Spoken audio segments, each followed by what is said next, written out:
They are laughing on TikTok, dancing in school, but deep inside, many Kenyan teens are silently drowning in depression.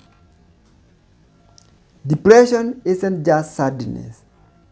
It is a heavy darkness that is stealing our sons, our daughters, our friends. And it is happening more than ever before. Let's talk about it before we lose more lives. Welcome to Wellness Health Services Health Talks. I'm Dr. Joshua Derito, a family physician. I have interest in public health and cancer prevention and treatment.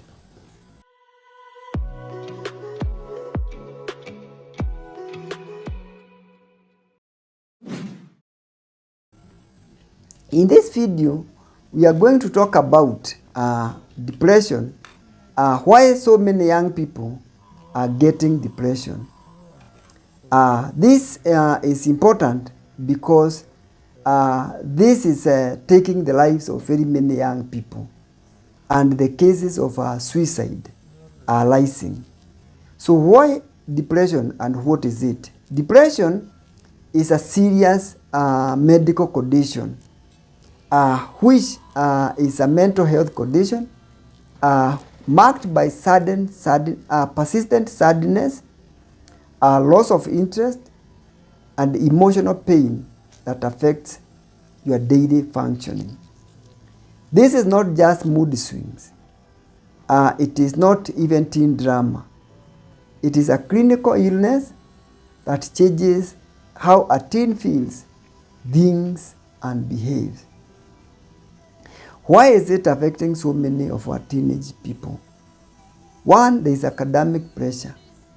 These young people are under a lot of pressure from us and from the society to perform in their exams. There is fear of failure. There is the shame associated of you did not perform to expectations, and then they are feeling they will let their parents down.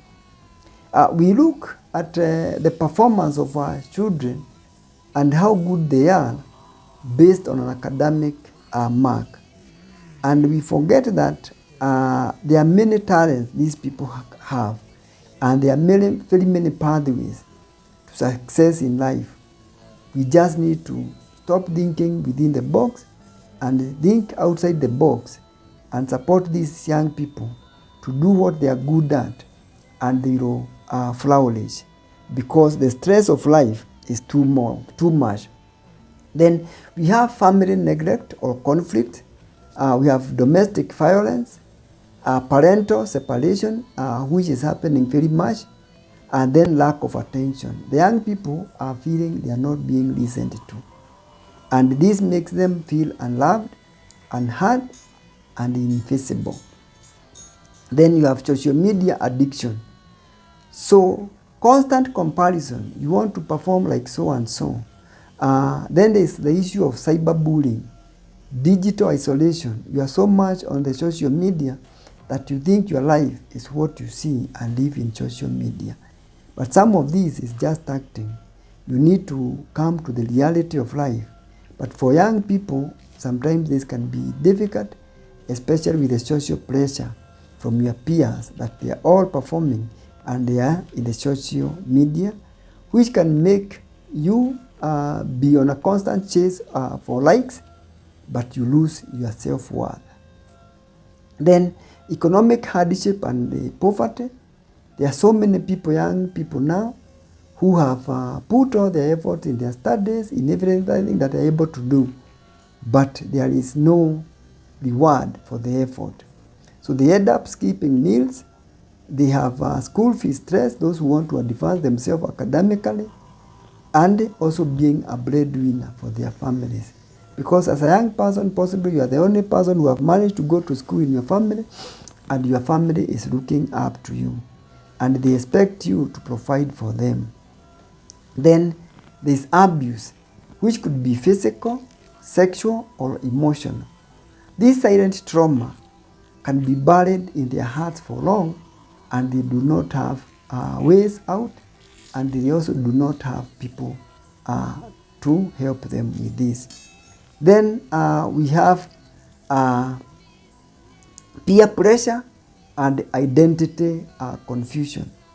Drug experimentations, which can lead to high risk of suicide, gender identity stress, and loneliness. You can be alone even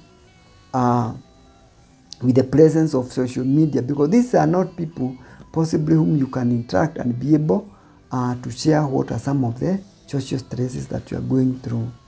So what are some of the ways that depression shows up in teens? It is not always with the tears, but sometimes it is silence. What do you need to look for? Withdrawal from friends and family. They just want to be alone. Irritability, anger, or constant fatigue. You are feeling constantly overwhelmed. Then poor school performance for someone who was doing very well. They are not anymore able to concentrate. Then changes in sleep or eating patterns. You have no appetite for sleep, or sleeping too much, or no appetite for food. Then self-harm and suicidal thoughts.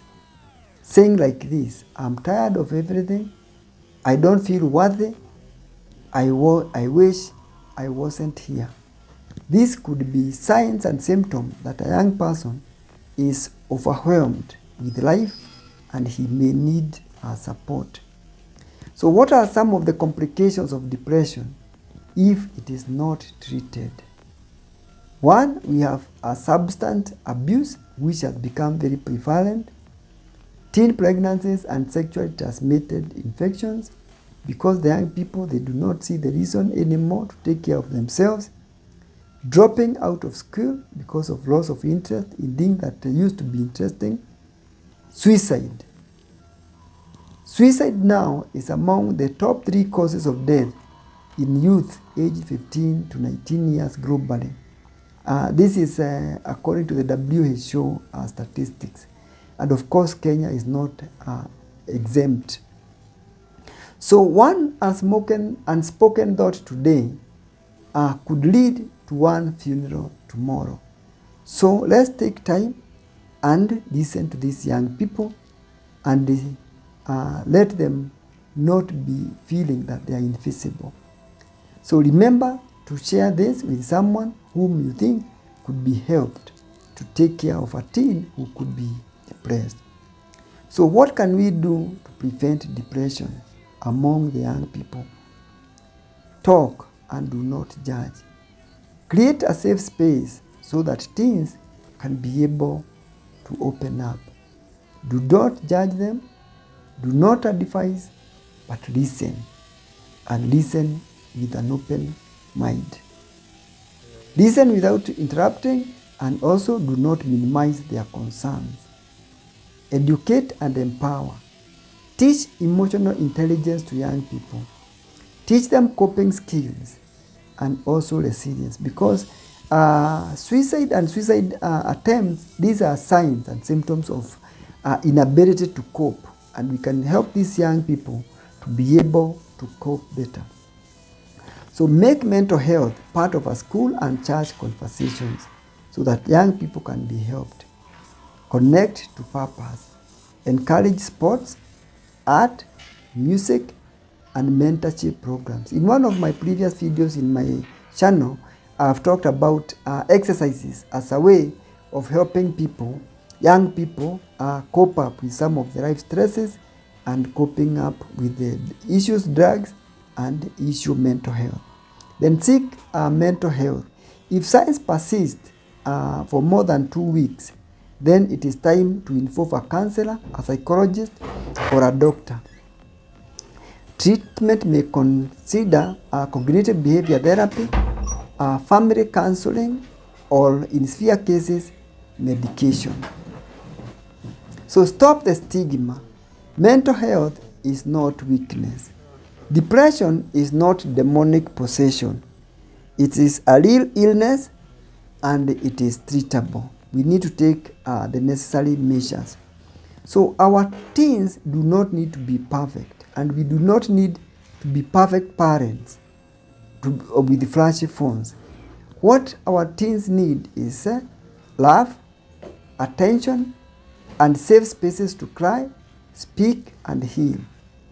Let not bury another child because we ignored the signs. Share this message with every parent, teacher, and teen that you know. Host a mental health day in your school or church. Comments, let's protect our teens if you believe every child deserves a healthy mind. Follow for more tools, stories, and hope. Thank you for watching. We meet in the next video.